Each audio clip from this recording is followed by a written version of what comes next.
নরসিংদীতে আওয়ামী লীগের দুপক্ষের সংঘর্ষে 2 জন নিহত, আহত 10। আগামী বছরই দেশবাসী একটা রাজনৈতিক সরকার পাবে, বললেন পরিকল্পনা উপদেষ্টা।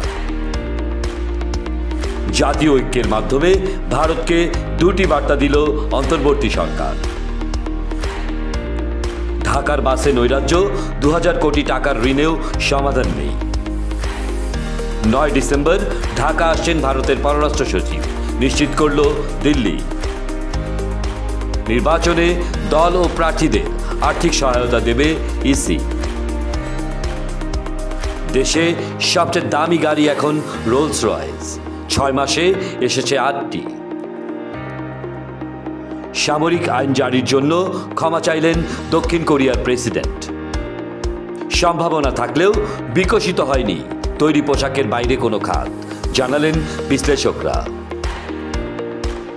আমেরিকান লিগে বর্ষসেরার মুকুট জিতলেন মেসি।